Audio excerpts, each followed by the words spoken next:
Oh no. Missing. Greg? Missing. I thought this was a duet. Missing. Oh, so you're just gonna sing all the parts? Those are not the right sounds. Can you hear me?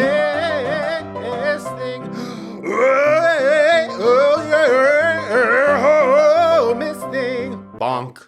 Welcome to Miss Thing. I'm Greg. And I'm Tim. And this is a podcast that celebrates and appreciates the Miss Things of the past, present, and future. Yeah, in every episode, we take a key moment from our Miss Thing's storied career and do what we do best, which is make it all about us. I did like a full, bow to you when I did bonk. Yeah. And so I felt like I was 100 feet away from the mic. Yeah, we were being very reverent. Yeah. Oh, deferential, very reverent to our sort of opening spiel, which is sort of feeling like second nature at this point. Yeah. It's definitely if someone were to ask me while I wasn't sitting in this exact position what the opening is, I would not be able to tell them. Absolutely not. Couldn't pitch it in a room. It's very much the vibe of like when your favorite song comes on, you know every single word while it's playing. As soon as it stops, I can't even tell you the title. Yeah. No words, no melody. Like, couldn't have to start at the beginning. It starts with our theme song. You start from there and then run all the way through that. Yeah. Yeah, but okay. So, yeah, great job. We were bowing to each other, and I honor you today and every day. I honor you, sister. Yeah. Okay. So, I hate to go here. Something very dark is happening in the world right now. A very heavy black cloud has descended. And I'm not totally sure everyone's eyes are open to it. Okay. So I need to bring it here on the podcast. Please. And that is that Gen Z is wearing stickers on their face. Have you noticed this? I mean, I've seen like the Olivia Rodrigo cover. But that's her tongue, and like that's for a photo. Right. I have not at all. You haven't seen, or your eyes aren't open to it because I'm like, are they doing is it this like like a little star in the crease of their eye or something? Yeah, there's a star, but not just in the eye. Yeah. Like now we're seeing stars here. We're seeing star like Cindy on the Crawford cheek. Sticker mole. Yeah. Oh okay, so then I looked it up and I'm like, it's sort of like a commentary on like defying beauty standards or whatever. And like, I just have to say, if everything's a commentary on beauty standards, nothing's a commentary on beauty standards. So let's just get that out of the way. But I'm also hearing that it has something to do with acne. Oh, like it's covering up a pimple? Yeah, maybe. But wait, I actually love that. I love that too, but it does scare me a little bit. It scares me a little bit because as people that used to put stickers on like our notebooks and our water bottles and stuff, like stickers get really, really dirty. Well, I was under the impression that they only wear it for the day. They're wearing it like continuously. I'm not sure. I don't know. I can't tell. I feel like some are wearing it for the aesthetic purposes. It's quite vajazzle for the face. Yes. My thoughts on this vajazzle for the face is I'm here for it if it's covering a pimple because I'm like, that's actually inventive. Love it. And it's also a little bit like, I feel like every time you have a pimple, you want to be like, I'm aware I have a pimple. Yes. Look, let's like all talk about it. Yeah. And I feel like a sticker is the way of like literally just being like, this is a pimple. We're all aware. I'm aware. Yeah. Let's move on. It's quite like read it and weep in a way. It's like, it's here. Yeah. Like I don't need to talk about it. Yeah. But like also be impressed with the beauty of the sticker. Like pimples last for a while. So every day you can have fun with it. New sticker each day along your pimple journey. So in that regard, to cover up a pimple, I approve. For other circumstances, self-expression. It feels kind of uncomfortable. Sure. It feels. It also feels like when you're out in the sun, are you gonna get a sticker tan? And like that feels like worse. In a way. Unless they're doing the whole Y2K thing, get in the tanning bed. We put a sticker sort of vajazzle style right by our, our nethers. A little wink, wink, nod, nod, in case anyone's down you do there. I think there's a point. Well, I used to go tanning beds. Did you really? Yeah, you don't have to go to Hollywood to get a Hollywood tan, babe. That was a big thing. I'm like a few years older than you, and tanning beds were the rage. This is going to be like the coldest thing I've ever said to you, but like I remember babysitters used to do that. Well, it was always girls. Yeah. Yes, always girls. I was going to say, like, I associate that with, like, my babysitters. Sure. No, the girls, I am from the time where, like, the girls were serving orange down boots. But Oompa Loompa vibes. I'm also from the time, I think, Oompa Loompa in the sense of that's, like, self-tanner, like the lotion. Oh, I think we were doing it all. But we were really catching those UVs. Yeah.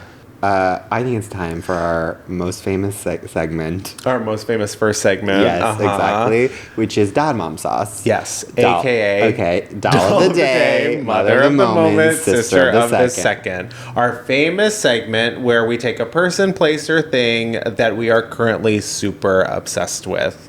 Tim, do you have a Dad Mom Sauce? Okay, I do have a Dad Mom Sauce, and I feel like this could be triggering for you. Oh, boy. Because I do know something that happened to you this week that was very funny, but not funny to you, which is my current Dad Mom Sauce is the air purifier right off camera right now.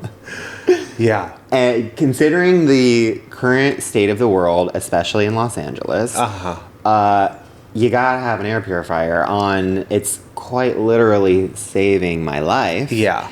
And this is, so I have a Lavoit, which is going to be the name of my first child. Absolutely. Yeah. I think that's a nice middle name. Lavoit. Yeah, it's like very maiden name vibes, for actually. Sure. Yeah. But I will make it a moment to make sure that I like, their first name's like John, but I always call them Lavoit. Yeah. But it's one, the things that I'm loving about this air purifier. The name, obviously. Of course. Please sponsor us, Lavoit. She's got style. She's got grace. She's got a little bit of attitude. Yes. She's in your face. She's cute. She's portable. Now, not really that portable, but I can pick her up. She looks hefty. She looks hefty. Yeah. But everything hefty is usually worth it, you know? Yeah, that's what they say. That's what they say. And I think currently, other than it saving my life and being like a true hero in these dark times, the other thing that I'm loving about this air purifier is there has been something that I've been struggling with every winter for so long. Oh, God. And that is, I go to bed with a fan. Everyone, this is a big thing, especially if you're dating me. Like, on my dating profiles when I was single, it was like the love of my life is my fan. I love a fan. I travel with fans. Yeah, travel for fans, for sure. Exactly. And I need it for multiple reasons. I love a breeze on my face when I fall asleep, which most people think is psychotic, but it's not normal. Yeah. Well, actually, it might be normal. Well, maybe the level at which it's blaring at my face is not normal, but I love to be like so like covered under the blankets but then have like a nice cold breeze on my face to fall asleep. Yeah, dusty fan sort of blowing air in your face. Okay. And the other part is like, but the other thing I love about it is that it drowns out all other sounds. It's the sound. Yeah. And so in the winter, it's really hard to get used to not having the sound of a fan because it's so cold that like it becomes untenable to be blaring a fan when it's like 30 degrees outside. Yeah. I still do it, but I shiver the whole night long. Yeah. And then now that I got my little baby Lavoit, this air purifier has a really loud fan that you can turn on or off. So sometimes, like, if you don't want to hear Lavoit, you mute him. And if you do want to hear Lavoit... Interesting. He's a him. And if I do want to hear him, I tell him to speak up. And then it's like a perfect, canceling out of all other sounds. It sucks. It's like a noise. It's like one of the... It's like a vortex. Yes. So a Lavoitex.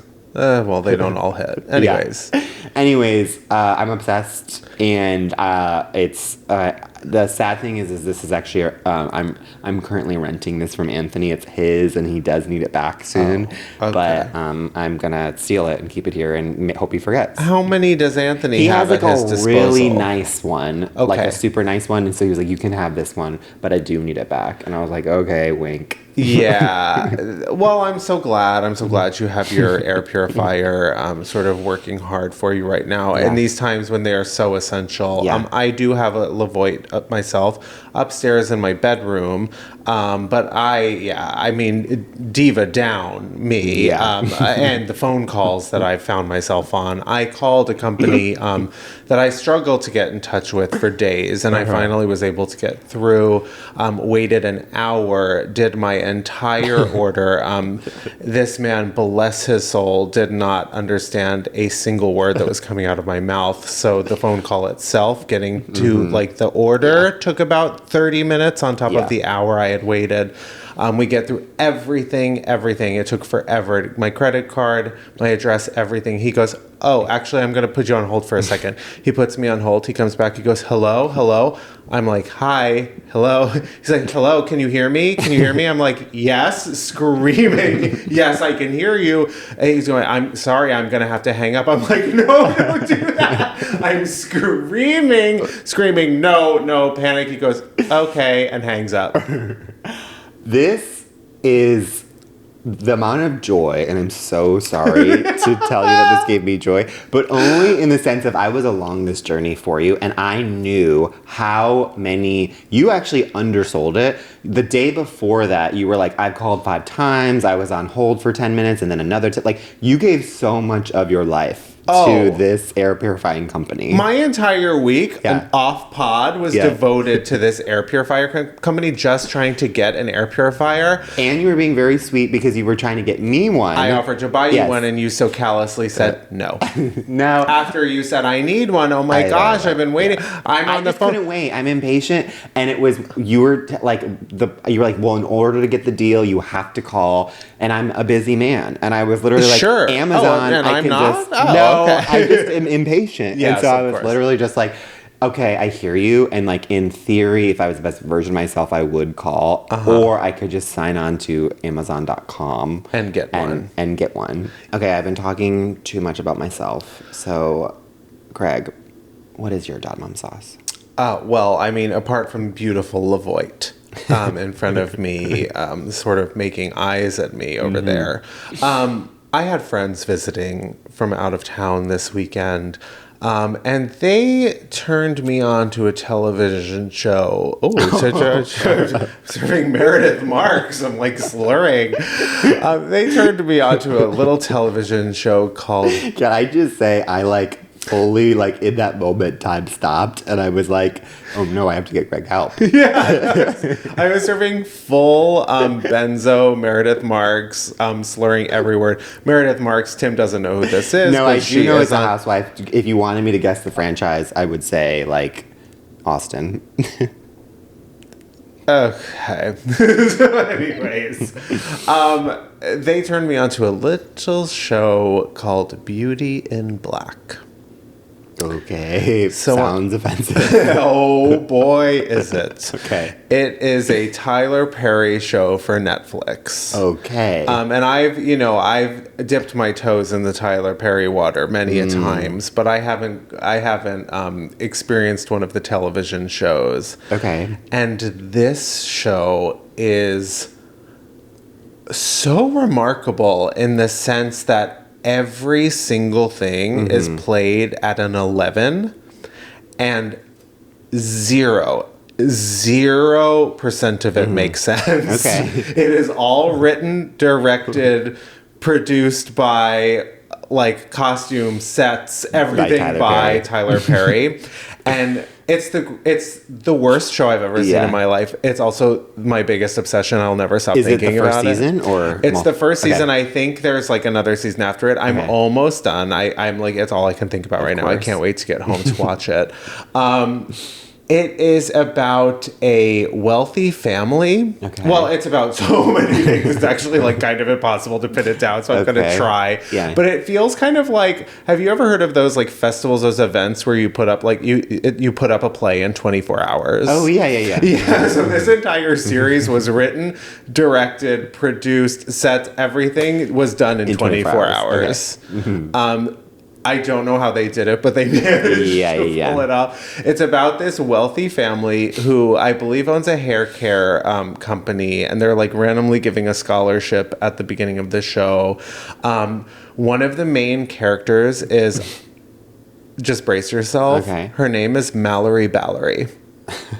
Unironic? Like Unironic. Okay. No, like normal. Like Tyler Perry was like, I think that has a nice flow to it. Mm-hmm. So Mallory Ballery, a little spoiler alert, it happens in the pilot. That's so like all that. Okay. It is literally, yes, it's a great way of putting it. Yeah. Again, like as I describe the show, I need you to understand like this is the greatest show I've ever seen. Mm-hmm. It has changed me. For good. Yeah, for good. Hi, Cynthia. Hi, Cynthia. Yeah. I wonder if you've watched. Let's talk. So this woman, Mallory Ballery, in the pilot, she is driving on this thing called the private road. This is one of the many mysteries of the show. There's kind of like mysteries randomly. Mm-hmm. She's driving on this private road that only this family lives on. Wait, so is it like a mystery series, like a thriller? It's a choose your own adventure at any point.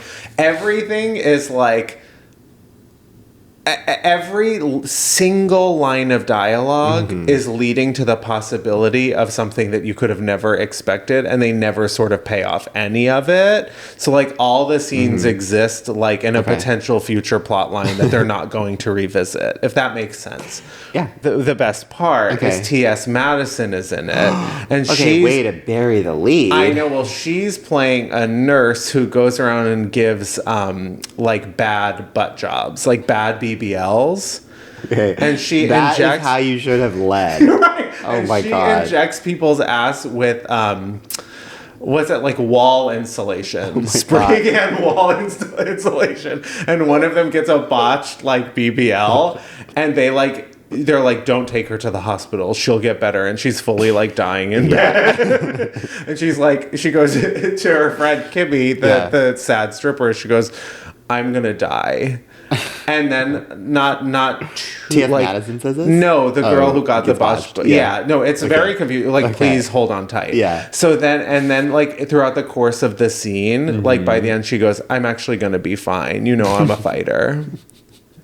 And anyway, let's take a break. Yeah.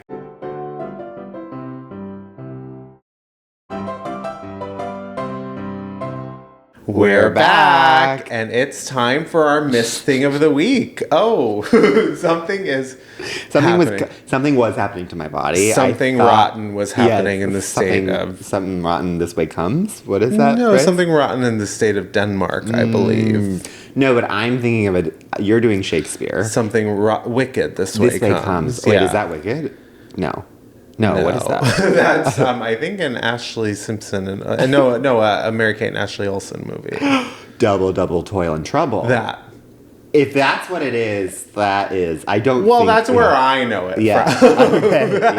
Yeah. So I don't know. Could be Shakespeare. I think about too often that marble melting in that movie. Do you know what I'm talking about? You can't remember it. No, okay. I'm thinking. I mostly remember it. I mostly remember the covers of the VHSs. Okay. And to not Grandmother's much House We Go. Did you ever see that? Of course, I've seen it. Okay. I really had to sneak around with the Mary-Kate and Ashley Olsen, like, because I was, it's serving gay, so I had to be like, well, I had to watch it at friends' places. Like, I couldn't. I didn't have total access to them. But you had older, like, because I fully just, my sister, I was always like, I'm only watching this because of my sister, but obviously it was for me. My sisters were a little too old. Remember, they are my contemporaries. They were my college classmates. Right, exactly. Are you a Mary-Kate or are you Ashley? I think we've asked this on the pod, but it needs to be recirculated. Interesting. I think I'm a Mary-Kate when I'm feeling fashionable. Yeah, you think I am? Mm-hmm. Okay. Yeah. All right. And I think I'm Ashley. I don't know. Mary-Kate is cooler. She's definitely cooler. And I think Ashley is like a little more straight down the line. Totally. But I do think that Ashley, and this sounds crazy because they're identical, I think Ashley is the prettier one. No, it's true. So that's why I'm Ashley. That's why I was hesitant to say Mary-Kate, but she is cooler. Anyways, we need to. So speaking of Mary-Kate and Ashley Olsen, our missed thing this week is SZA. Wait, and I'm gonna watch this track, which is that when I think of SZA, I think of what I love about her is her songwriting and her lyricism, and specifically, she makes you in the same way with Mary-Kate and Ashley lean in. I always lean in to listen to what she is saying. Like there's certain artists that like when they're singing or when they're when you're like trying to figure out what their lyrics are, you're kind of like, it doesn't really matter like what they're saying. Right. With SZA, there's just something about her that I always want to like lean in and be like, what did she say? And she almost like purposely mumbles, I feel. Totally, she's like a mumble singer, which I love. And I know that sounds like a diss, but I mean it in like the best way, where it's like she's just kind of throwing it away, and it's up to you to figure out what she's saying. And then when you do figure out what she's saying, it's like some of the best poetry. Yeah. So modern. She's an incredibly like astute modern poet, and with incredible musicality and incredible skill. I mean, Listen Control is one of the greatest albums of the decade. Was it this decade? It's the one of the greatest albums of the last 10 years. SOS. I love SOS so much, and I think a lot of people will like say it's No Control, and I'm kind of like, you can't compare the two. Right. And it's also she is experimenting, and like Control is like succinct, tight, tells a great narrative story. Yeah. And then with SOS, it's like she's throwing out so many different things, and like it's to me such a more rewarding journey of like seeing someone kind of experiment and like see what works and go in a lot of different genres, but it still connects in a way that it feels, I don't know, just more gratifying to me, where I'm like, I'm just obsessed with her. I love her music so much. Yeah, well, SOS, you see her references and how much, like, what has inspired her, and a lot of it felt quite unexpected. Yeah. And you know, I think that maybe the criticism was that it was like a less cohesive album, but I mean, I think there were more singles that came out of that album, even than Control. Also, she's in One of Them Days, incredibly, like, getting such great reviews with Keke Palmer. I can't wait to see it. I cannot wait. And also, what I love about her too is like, if you don't like really know that much about SZA on the face of it, she kind of looks like intimidating. But then if you see her talk, she's such a girl's girl. She's so almost like a girl from the valley, even though she's not. She's a Jersey girl. I know. She's a real one. But doesn't she kind of give like, she gives LOL, Jersey to me. She gives Drew Barrymore to me, which is one of her songs, which she feel like, just the way that she speaks is so different from the way that she like sings. And I love that about her. Yeah, she keeps it real. She keeps it real, and she's a good time. Like, she keeps it really light. She's fun. Yeah, the music, and I feel like, I just want to be her friend. Totally. You know she's a good time. You know she's a great time. And I just feel like her, like, I don't know, her whole vibe is like everyone around her is just like obsessed with her. Of course. There's just something about where I'm like she was on Rihanna's, I think she opens Anti with Rihanna. Well, that's where I was going next. I mean, to me, she first like burst onto the scene as like the guest artist on the very first track of Rihanna's masterpiece, Anti. I mean, to be on that album when like maybe she was known, but she was not that known. And I feel like then everything, the dominoes just started falling with her. Yeah. And she was there every step of the way, and the music just keeps improving. And and also she just released the deluxe SOS, Lana. Yeah, it's just she's one of the greats. We love her, and frankly, we've been talking a little bit too long about all of her incredible accomplishments, and need to talk about ourselves, of course. So Tim. How do I make SZA about myself? Well, when I think of SZA, one of my favorite songs from the last album was Snooze. And You're sort of one of your favorite activities. to snooze. Yeah. Exactly. And that brings me back to a time in high school when I was taking the SATs. And Famous test. The famous test. And to be clear, it could be the ACTs. I can't remember. I took them both. Another famous test. Yes. And I found myself in, I am not kidding you, a football size classroom. I was at the College of DuPage. Shout out College of DuPage.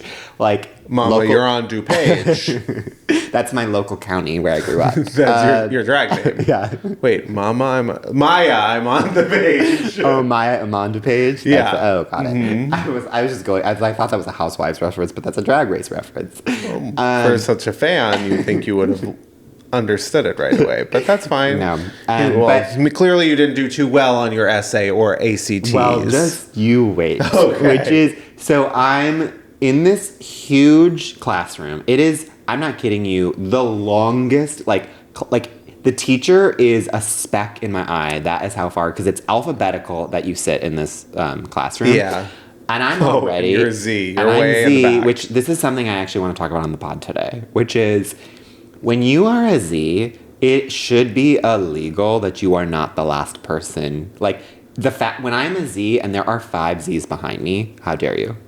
That is so nasty. I am like born on this earth to be last if I have a Z. You know, so I'm like, if you, Becca Zalabis from my high school she was after me. And I'm always like, much love and light, Zalabis. But like, let me be the last. But also, like, but also if you're a Z, like, you need an early letter second, I feel like. It's like, you can't be like a Z and then another late letter. It's just like...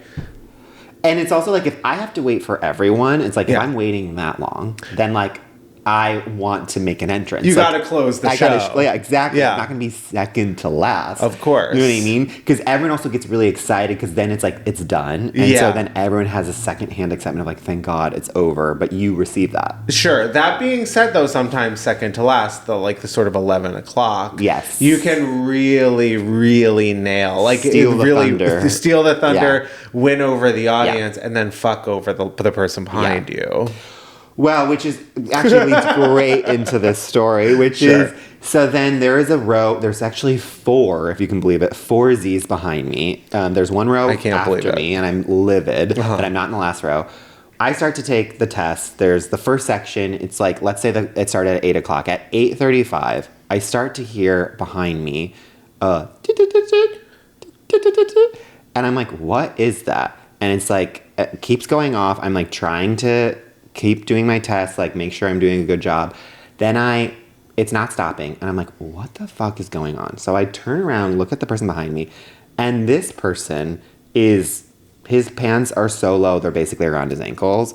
And I'm like, which, it's just this detail that I'll never forget, where I was like, okay, like, you probably can't tell because like your pockets are at your ankles, but your alarm is going off right now. It's a little far for you. Exactly. And so I was like, can you turn that off so that all of us can keep going? And I'm also like, it's already a miracle that it's been going off, and the teachers, granted the teachers are a full football field in front of us, can't hear it. So I'm like, just turn it off and like, let's get back to it. So I like look at him, give him the dirtiest glare of all time. He just like looks at me and goes back to his work, and I'm just like, what the hell? I just keep and then I go back, I keep taking the test. Minutes are going by, and I'm getting annoyed because I'm like, I can't focus. Like, this is so distracting. That's insane. That should not be allowed. Exactly. So then I'm getting angry. So then it's going. I turn around and I'm like, dude, what the fuck? Turn off your alarm. And he's like, what are you talking about? That's not my alarm. And I'm like, it is your alarm. And everyone in his row is looking at him. And I'm just like, okay, I can't help the helpless. Whatever. Of course. And at this point, the teachers are starting to hear it. And so they're going, like, putting their ear to each person, trying to figure out where the sound is coming from. And I'm like, good, you're gonna get what's coming to you. Of course. So it's going, I'm getting more and more excited as they're getting closer, because I'm like, get this guy out of here. We don't need this dark energy. Of course. It's coming closer and closer. About, I want to say 5 rows from where I am, all of a sudden I start to hear the alarm get like even louder. I'm like, this is weird. It's getting louder and louder. And in that exact moment, I realize that it is my alarm going off.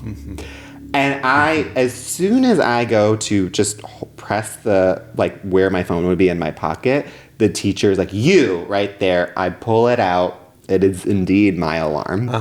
And so then it becomes the whole, like, 1,000-person classroom looking at me or whatever. Right. The teacher's like, okay, they didn't say you're disqualified, but they were basically like, I'm pretty sure you're disqualified. We have to confiscate that. We think that you're cheating. I was like, I wasn't cheating. And they were like, we're going to go talk to National. Make a call. Who's on the other end of that phone? I don't know. I've always wondered that. Who is on the other line? He works at Six Flags now. Yes, yeah. Anyways.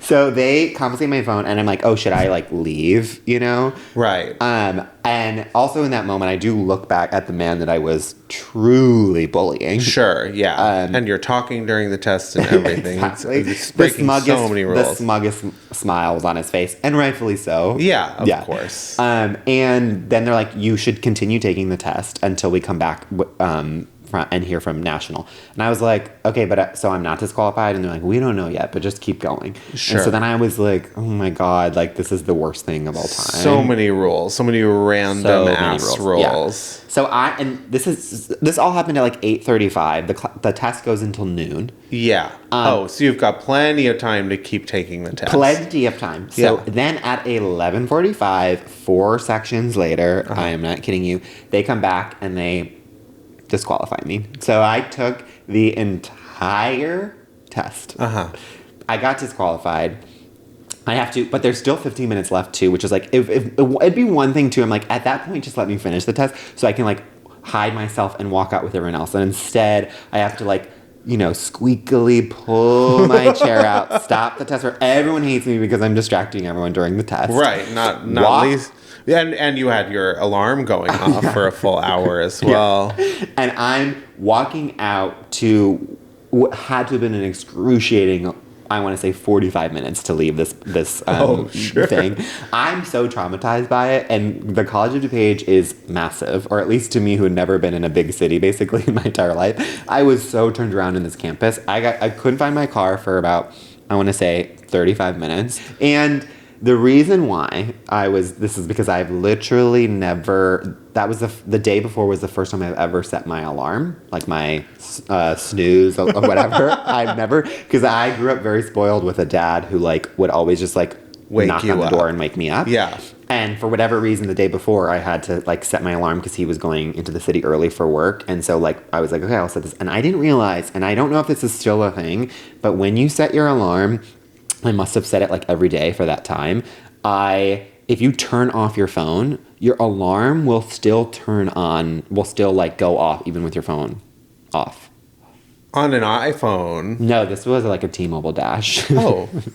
Shout out to T-Mobile Dash. Can't say I had one of those, so I don't. I've never been on T-Mobile, so I don't know how their alarm systems work.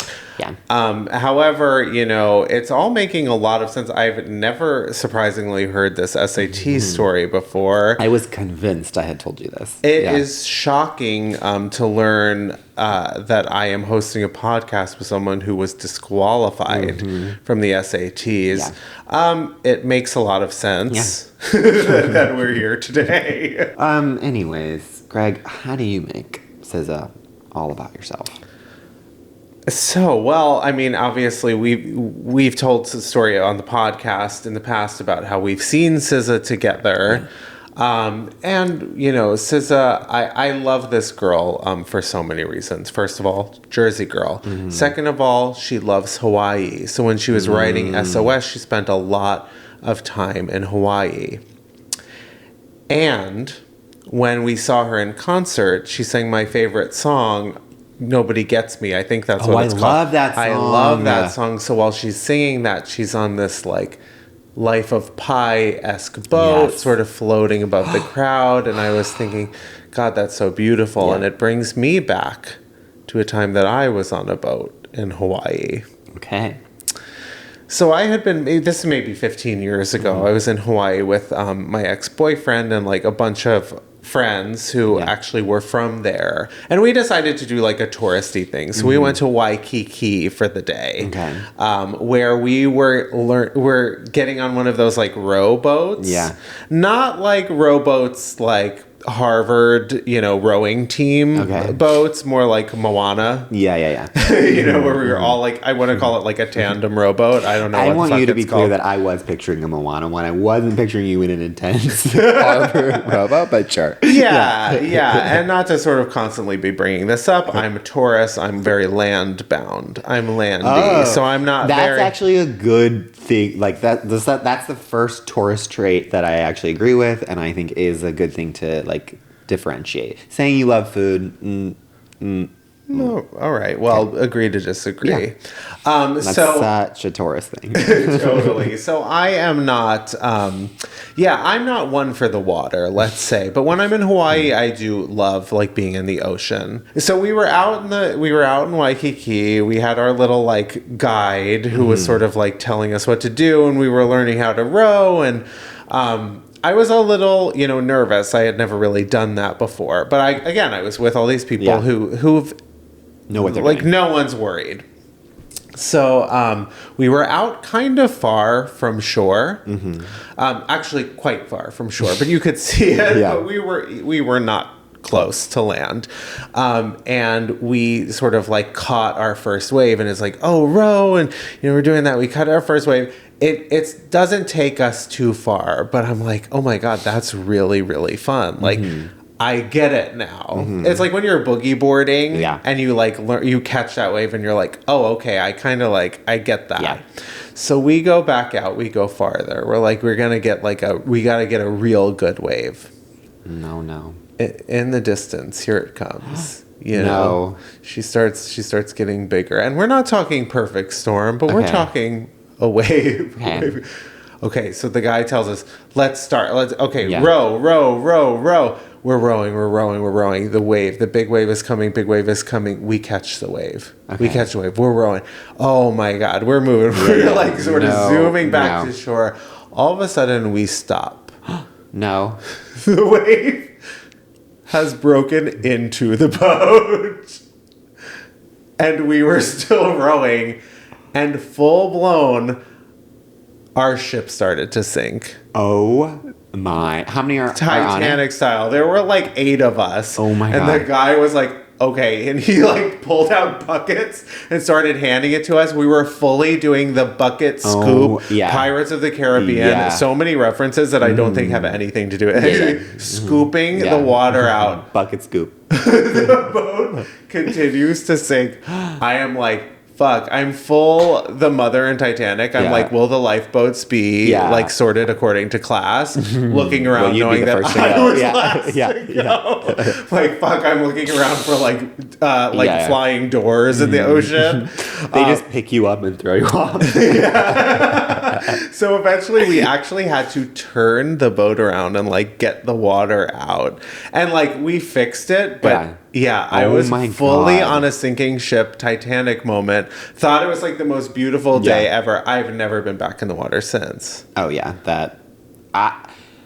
the whole time you were telling that story, I was terrified because we've never really talked about this, but I'm terrified of the deep ocean. I love the water, but deep, like when you're far enough away where it's like the land is just a speck, I'm like, so much can go wrong. Oh, and I'm also terrified of sharks, so I really thought that you were going to tell a shark story, and I was going to storm off this pod right here. Interesting. I cannot handle it. Why? So I just saw Jaws way too young. Okay. And so it's just you barely see Jaws. It's all psychological. I know, which is always the scariest. And I know people are like, sharks are actually like not that bad, and like a vending machine can kill you more than a shark, but like... Okay, well, I'm sorry, but I'm not scared of vending machine. I am scared of sharks. You sort of are willing to bungee jump, like, into deep water. It's ocean. Like, I love the water, but, like, I don't want to take a cruise. I don't want to be in the deep, like, where if I can't see the thing, I start to freak out. It's fine. I can do it. It's not, like, a phobia necessarily, but I do... I don't need... Like, that movie, Open Water.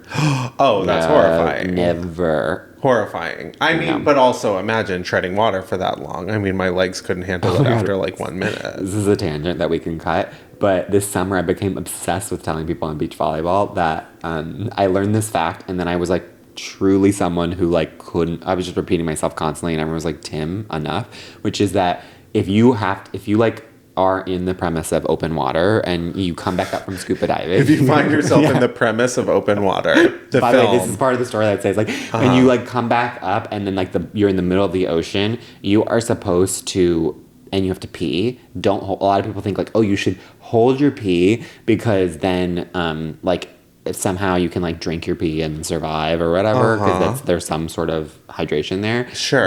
You're supposed to actually pee immediately. Well, because I knew that, obviously. because your body will go to your pee to warm it up. And so you'll get colder faster. And so you need to get rid of the pee so that your body can warm the rest of your body quicker and you don't freeze.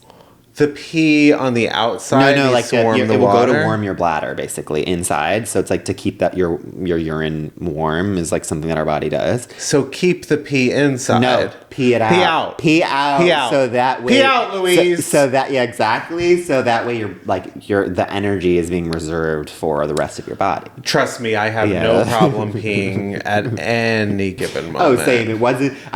Couldn't hold it if I tried. I don't know why, but I literally told I'm surprised I haven't told on the pod because I told it literally every Sunday at beach volleyball for 8 weeks in a row. I was like, hey, and they're like, if you tell that pee story one more time. Well, yeah. So here we are on our podcast. I mean, imagine the course of your life would be forever altered if I had drowned in the ocean that day. There is no doubt in my mind that you would sacrifice everyone on that boat to survive. I'm eating them. Yeah. They're like, we're basically ashore, sir.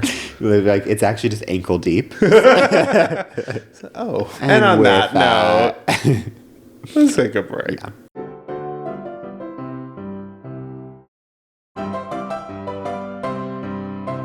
Welcome back. And it is time for Diva Down.